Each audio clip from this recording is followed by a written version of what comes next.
বিসমিল্লাহির রহমানির রহিম। আসসালামু আলাইকুম। সম্মানিত অভিভাবক ও শিক্ষার্থীবৃন্দ, অনলাইন স্কুল মৌলভীবাজারের পক্ষ থেকে সবাইকে স্বাগত। প্রিয় অষ্টম শ্রেণীর শিক্ষার্থীবৃন্দ, তোমাদের সাথে আছে আমি মোহাম্মদ আব্দুল সালাম, সহকারী শিক্ষক, ইটাবাড়ি মহিলা আলিম মাদ্রাসা, বড়লেখা মৌলভীবাজার। প্রিয় শিক্ষার্থী, তোমাদের সংক্ষিপ্ত সিলেবাসের আলোকে আমরা আজকে অষ্টম শ্রেণী বিজ্ঞান বিষয়ের চতুর্থ অধ্যায় উদ্ভিদের বংশবৃদ্ধি এই পার্ট থেকে দুইটা টপিক নিয়ে আলোচনা করব। আশা করি তোমরা আমাদের সাথেই থাকবে এবং একটু এটা ভালো করে যদি তুমি বুঝতে পারো তাহলে তোমার জন্য সহায়ক হবে পরবর্তীতে অ্যাসাইনমেন্টে অংশগ্রহণ করতে। ঠিক আছে, দেখো আমরা কোন কোন বিষয়টা আলোচনা করব।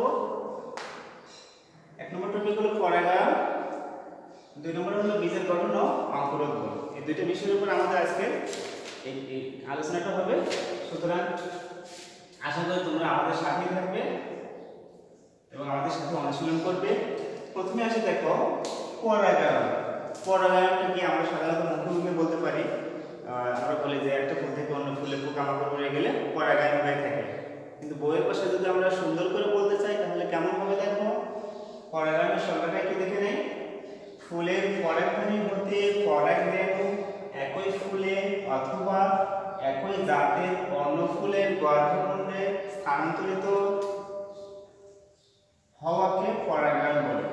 তাহলে কি বলা হলো, ফুলের পরাগধানী হতে পরাগরেণু একই ফুলের অথবা একই জাতের অন্য ফুলের গর্ভমণ্ডলে স্থানান্তরিত হওয়ার প্রক্রিয়াকে পরাগায়ন বলে।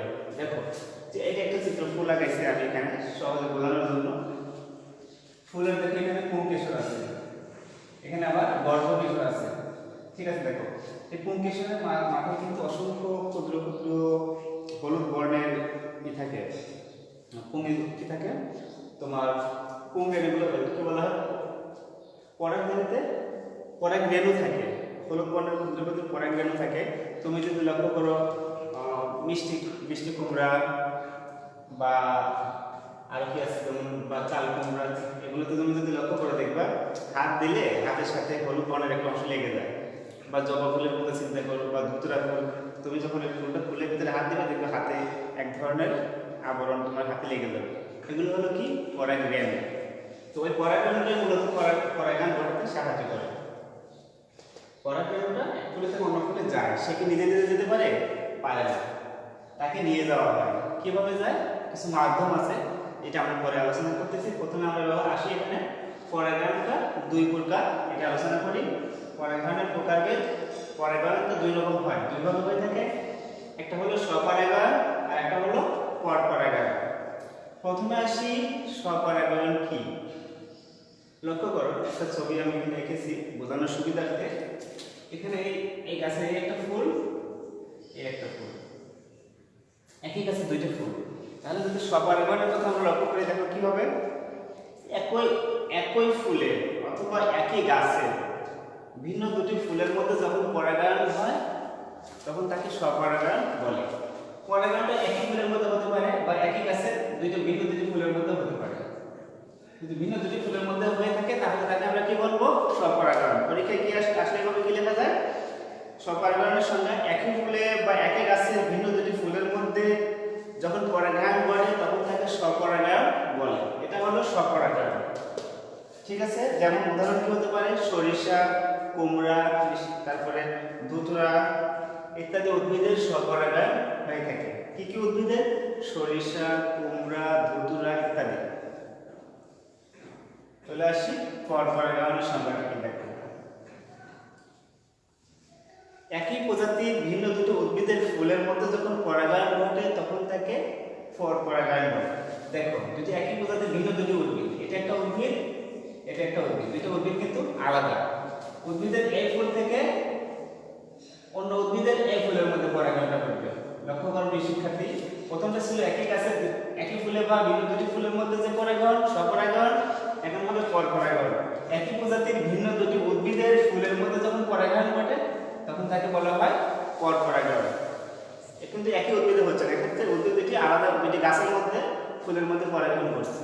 সুতরাং এটা হলো পরপরাগায়ন। ঠিক আছে প্রিয় শিক্ষার্থী, পরপরাগায়নের উদাহরণগুলো লক্ষ্য করো। শিমুল, পেঁপে ইত্যাদি গাছের ফুলে সাধারণত পরপরাগায়ন হয়ে থাকে, শিমুল, পেঁপে ইত্যাদি। ঠিক আছে, এখন চলে আসি আমরা পরাগায়নটা কিভাবে ঘটে। দেখো এখানে একটা সংখ্যা আছে, আমি এটা বলে দিই। যে বাহক পরাগরেণু বহন করে ফুলের গর্ভমুণ্ডে স্থানান্তরিত করে তাকে বলা হয় কি? পরাগায়নের মাধ্যম। যে বাহক ফুলের পরাগরেণু বহন করে অন্য ফুলের গর্ভমুণ্ডে নিয়ে যায় তাকে বলা হয় পরাগায়নের মাধ্যম। কি কি পরাগায়নের মাধ্যম আছে আমি বলি। প্রথমে আছে মনে করি বায়ু, বাতাস, পানি, কীটপতঙ্গ, পাখি, বাদুড়, শামুক, মানুষ। তাহলে আমি কটা বললাম?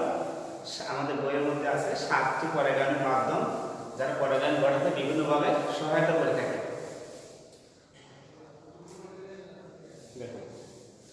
এখন কথা হলো যে অভিযোজন, একটা কথা আছে আমাদের বইয়ে। অভিযোজন কাকে বলে? অভিযোজনটা কি? ফুলের অভিযোজন কি হতে পারে? পরাগায়নের মাধ্যমগুলোর সাহায্য পেতে ফুলের গঠনের কিছু পরিবর্তন লক্ষ্য করা যায়, একেই ফুলের অভিযোজন বলে। মানে পরাগায়নটা তো আর এমনি এমনি হবে না যে মাধ্যম পরাগায়ন ঘটাতে সাহায্য করবে, সে তো আর এমনিতেই ঘটাবে না। সে কি করবে? তার জন্য কিছু ফুলের কিছু পরিবর্তন লক্ষ্য করা যায়, আর এই পরিবর্তন লক্ষ্য করাটাই হলো ফুলের অভিযোজন। লক্ষ্য করো, ফুলের অভিযোজন এখানে কয়েকটা আছে, আমরা আলোচনা করব। পতঙ্গ পরাগী ফুলের অভিযোজন, বায়ু পরাগী ফুলের অভিযোজন, পানি পরাগী ফুলের অভিযোজন এবং প্রাণী পরাগী ফুলের অভিযোজন। প্রথমে আসি পতঙ্গ পরাগী ফুলের অভিযোজন কি, অথবা পতঙ্গ ফুলে আকৃষ্ট হয় কেন? একটা প্রশ্ন এরকম হতে পারে, পতঙ্গ ফুলে আকৃষ্ট হয় কেন, বা পতঙ্গ পরাগী ফুলের অভিযোজন কি? তাহলে আমরা বলবো কি, দেখো, ফুল যদি বড় হয়, রঙিন হয়, ফুলের যদি গন্ধ থাকে, ফুলের মধ্যে যদি মধু থাকে, তাহলে কি হয়? পতঙ্গ ফুলে আকৃষ্ট হয়। সে গিয়ে পতঙ্গ বলতে পোকামাকড়, বিভিন্ন মৌমাছি, তারপর প্রজাপতি, অন্যান্য কীট পতঙ্গ তারা ফুলে যায়, গিয়ে আকৃষ্ট হয়, এবং ফলে তাদের যে পা আছে, পালক, এর মাধ্যমে ওই পরাগরেণু হলুদ অংশগুলো তার শরীরে লেগে যায়, পায়ে লেগে যায়, মুখে লেগে যায়। ফলে সে যখন অন্য একটি ফুলে গিয়ে আবার এভাবে মধু খেতে থাকে, তখন ওই মুখের থেকে পরাগরেণুটা ওই ফুলের গর্ভমুণ্ডে কি মানে ঘষা লাগে বা তার সাথে স্পর্শ হয়, ফলে ওই ক্ষেত্রে পরাগায়নটা হয়ে থাকে। এভাবে পতঙ্গের মাধ্যমে ফুলের অভিযোজন হয়ে থাকে বা পরাগায়ন করে থাকে। এরপরে আসে দেখো বায়ু পরাগী ফুলের অভিযোজন। বায়ু পরাগী মানে বাতাস। সাধারণত ধানের এই বায়ু পরাগী ফুলের অভিযোজন হয়ে থাকে। ধানের তোমার ফুলের গন্ধ নাই, এগুলো মধুগ্রন্থিও নাই, কিছুই নাই। ফলে যখন বাতাস আসে, এগুলো একেবারে হালকা পরাগায়ন, এটা বাতাসে উড়ে যায়, উড়ে গিয়ে অন্য একটি ধানের পরাগায়ন গর্ভমুণ্ডের সাথে কি হয়? উড়ে গিয়ে সহজে তার সাথে স্পর্শ হলে ওই ক্ষেত্রে তার ধানের পরাগায়নটা হয়ে থাকে। কার মাধ্যমে? বাতাসের মাধ্যমে। এরপর আছে পানি পরাগী ফুলের অভিযোজন। সাধারণত এগুলো ফুল এক ধরনের পাতা সরলা, যেগুলো পানিতে ভেসে বেড়ায়। যে ফুল থেকে পরাগায়ন পানিতে পড়লে হয়তো অনেক দূরে একটা ফুল আছে, ওই ক্ষেত্রে পাতা সরলা অন্য একটা আছে, ওইখানে যদি যায় যাওয়ার ফলে তার সাথে যদি স্পর্শ হয়, ওইখান থেকে তার মাধ্যমে পরাগায়ন হয়ে থাকে, যেটা ছিল পানি। এরপর আসি প্রাণী পরাগী ফুলের অভিযোজন। লক্ষ্য করো, আমরা দেখি বাদুড়, তারপরে বিভিন্ন পাখি, ছোট ছোট পাখি, মৌটুসি, টনটনি, বিভিন্ন পাখি যারা মধু খায়, ফুল থেকে মধু সংগ্রহ করে, তারা কি করে? ছোট ফুলে তারা যেতে পারে না। ফুলগুলো সাধারণত বড় হয়, যে ফুলটা মোটামুটি করে বড় আকারের, ফুলগুলোতে পুষ্পমঞ্জরি খুব সুন্দর করে সাজানো থাকে, ফুলগুলো রঙিন, রঙটা খুব আকর্ষণীয়, ফলে পাখিকে বা প্রাণীকে আকর্ষণ করে। ফলে তারা কি করে? ওই আকর্ষণে গিয়ে পরাগায়নটা ঘটাতে সহযোগিতা করে থাকে। যেমন লক্ষ্য করো পদ্ম, ফুলটা বড় না? শিমুল, শিমুলের ফুলটাও কিন্তু বড়, কচু ইত্যাদি, এদের সাধারণত প্রাণীর মাধ্যমে পরাগায়ন হয়ে থাকে। তো প্রিয় শিক্ষার্থী, আমরা পরাগায়ন সম্পর্কে মোটামুটি আলোচনা করলাম। আশা করি তোমরা আরেকটু ভালো করে অনুশীলন করবে। তোমাদের বইয়ের 34 পৃষ্ঠায় তোমাদের সহযোগিতা হবে এটা। চলে আসছে আমরা দেখো বীজের গঠন ও অঙ্কুরোদ্গম। প্রথমে আসি অঙ্কুরোদ্গম কি। দেখো, বীজ হতে শিশু উদ্ভিদ উৎপন্ন হওয়ার প্রক্রিয়াকে অঙ্কুরোদ্গম বলে। সাধারণত আমরা বীজ যদি বপন করি কিংবা রোপণ করি, ওখান থেকে যে উদ্ভিদ বের হবে, এই উদ্ভিদ বের হওয়ার প্রক্রিয়াটা নিয়মটাকে বলা হয় কি অঙ্কুরোদ্গম। সহজভাবে বীজ থেকে শিশু উদ্ভিদ উৎপন্ন হওয়ার প্রক্রিয়াকে অঙ্কুরোদ্গম বলে। অঙ্কুরোদ্গম কিন্তু এমনি হবে না, এর জন্য কি প্রয়োজন হবে? পানির প্রয়োজন হবে, তাপের প্রয়োজন আছে, অক্সিজেনের প্রয়োজন আছে। পানি, তাপ এবং অক্সিজেন এই তিনটি অঙ্কুরোদ্গমের জন্য অত্যন্ত গুরুত্বপূর্ণ। দেখো অঙ্কুরোদ্গম প্রকারভেদ। অঙ্কুরোদ্গম সাধারণত দুই প্রকার, একটা হলো মৃৎগত অঙ্কুরোদ্গম আর একটা হলো মৃৎভেদী অঙ্কুরোদ্গম। প্রথমে আসি মৃৎগত অঙ্কুরোদ্গম কি। দেখো যখন ভ্রূণকাণ্ড মাটি ভেদ করে উপরে উঠে আসে কিন্তু বীজপত্রটি মাটির নিচেই থেকে যায়, তখন তাকে বলা হয় মৃৎগত অঙ্কুরোদ্গম। এটা হলো মৃৎগত অঙ্কুরোদ্গমের উদাহরণ।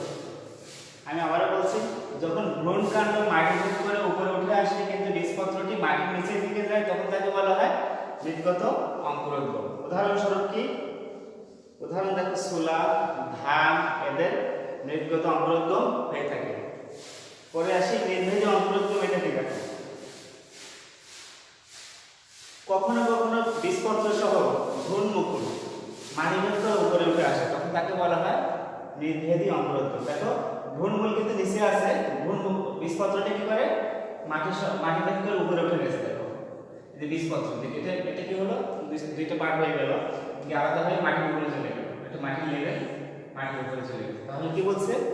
কখনো কখনো বীজপত্র সহ ভ্রূণমুকুল মাটি ভেদ করে উপরে উঠে আসে, তখন তাকে বলা হয় মৃৎভেদী অঙ্কুরোদ্গম। উদাহরণস্বরূপ কি হতে পারে? কুমড়া, রেডি, তেঁতুল ইত্যাদি কুমড়া গোত্রের সব সবজি এরা সাধারণত মৃৎভেদী অঙ্কুরোদ্গম।